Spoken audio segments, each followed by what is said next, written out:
been split into two halves, and again there's the warp spider move, just jumping right behind the orcs and just jumping right at the edge of their range and firing at everything in sight. Doing really well here. Howling Banshee's keeping things occupied, and that's another thing I'm really loving about the Howling Banshee strategy, is it keeps them tied up in combat. It looks like we've got one of these big burner bombs just chucked right into the second. Oh my god.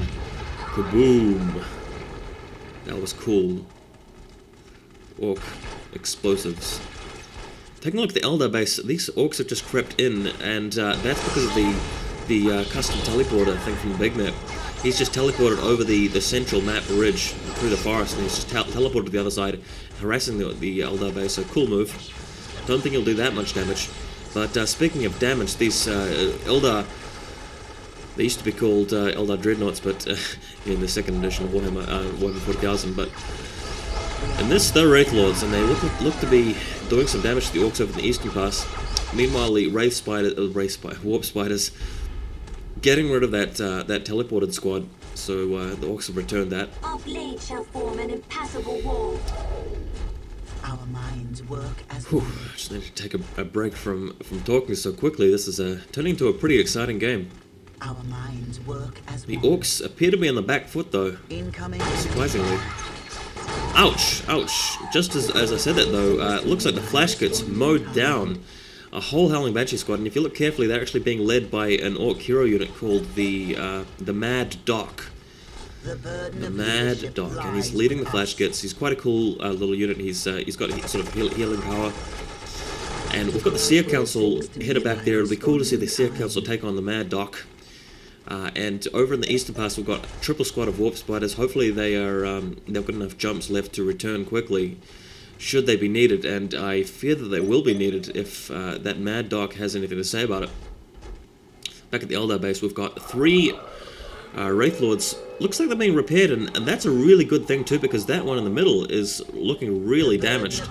So good job there by Servant actually getting the Bone Singers in there to repair them. And again, Howling Banshee's just charging around and getting shot to pieces. That was a bit of a blunder. Unfortunate there, and it looks like the orcs are taking out the relic over here at the 9 o'clock. While the Eldar are taking the 3 o'clock, so a bit of a trade-off in relics there. Yeah, it's definitely a trade in terms of resources.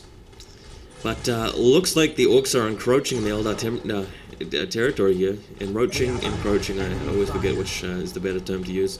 But the Wraith Lords are almost back and fully operational here. Looks like one of them's about a third of the way healed, the other one's about 50%. The burden of leadership lies with us. And looks like Dr. Orc's probably going to need a few Tankbuster squads. No doubt he's building some. But the Seer Council will be able to detect them, so that's very good that that Servant has that squad. And here they come now. Our minds work as one. Seer Council charging in. I can't see any reinforcements for that council. I don't know why he's just charging them without bringing in any help. So this looks really disastrous. Seer Council just getting mowed down by about 3 squads, crossfiring them. And finally we've got the Warp Spiders showing up to back them up, but not before he lost half of his squad. Very resilient unit though, the Seer Council. It looks like he managed to keep them alive. Can't say that about Howling Banshee's much weaker, more vulnerable unit. But the Seer Council are very tough, and they've been able to survive that and reinforce themselves, and luckily the rest of the Eldar have arrived, so the orcs have been sent into a retreat. Momentarily though, it looks like the Flash Gits are actually getting in range to shoot now. We've got the I was going to say War Walkers. The Wraith Lords hanging back and just firing with Star Cannons or whatever they've got upgraded there. And Seer Council taking back the relic. But ominously, the orcs are appearing, and this is an enclosed camp here. There's no way to escape. So this actually looks pretty bad for the Seer Council, having to run back to the edge of the forest here, but there's actually no way out. They are backed into a corner, and the orcs are closing in. Big Mac charging straight in, and this looks bad for the Seer Council. We wouldn't really want to be in that situation right now. And here come the orcs just clobbering them. I've got this just so close up because there are trees all around obscuring my view. And that's it for the Seer Council. As you can see in the foreground, the last one, this thing killed.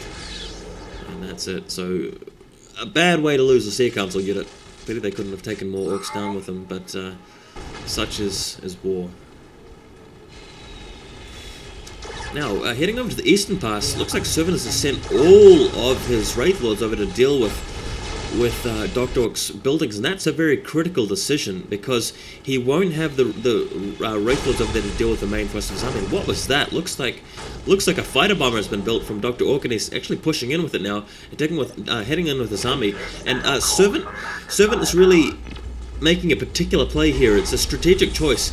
He's going to try and defend his base with the units he's got, while taking out Dr. Orc's buildings over here in his economy. So this is actually going to mean that the next attack here, Dr. Orc's attack, is going to be all or nothing. It's really going to come down to this fight, because if he doesn't overrun the Eldar here, he's going to be pushed back, and the Eldar are really going to be ahead in terms of economy, because they've got the relic over there at the 3 o'clock, and the Wraith Lords are just going to be tearing through all of the War banners.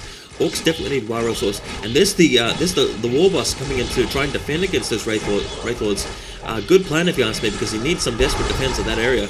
But looks like we've got some long-range fighter bombers firing away. We've got flash kits shooting, but the Eldar have got fire prisms. So I didn't point out that before because I was talking about something else. But the fire prisms, he's got 2 of them plus 3 squads of warp fighters. So this is massive firepower here from the Eldar. And Servant actually looks to be in a good position to defend his base here. And meanwhile, those Wraith Lords should be able to take out enough War banners for him to make this count. And indeed, 2 Wraith Lords against 1.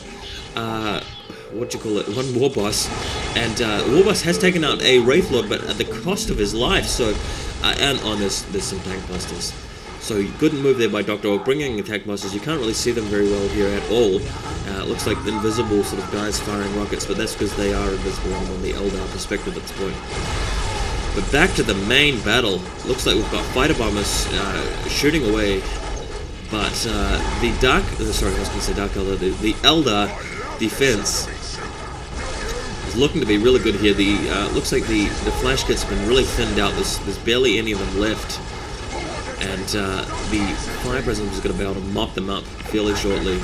So things going pretty well here from Servant. He's actually secured the 3 o'clock with a listing post and a webway gate. Maybe he'll use the shroud on it a little bit later. Seer Council just pushing back this last group of Orc shooters back out of the Eldar base, and things going pretty well for Servant. He's played very well this game, and I think he may be in a position to take this out. Looks like the Orcs are retreating, and once the Orcs have retreated fully, they're going to be faced with a much lower economy than they would have really wanted. So, and the Eldar have teched up to a tier 3 basically with fire prisms, and possibly even in a position to get an avatar if they could afford it. But wow, looks like we've got a last squad of flash kits being cornered. No, there's one group over there. Looks like a double group of flash kits, but because the fire prisms can just stun them and keep them knocked down, that really negates their firepower, and the warp spiders can come in to clean them up. So these guys are back to the corner. There's no way that Dr. is going to be able to get that unit out of there. And just every couple of seconds, there's the fire prism going off, and they have to get up all over again and just slam. And here come the warp spiders, and even a platform. And GG from Dr. Orc, GG from Servant. That's it, guys. Excellent game, if you ask me. Thanks for watching. Brilliant stuff.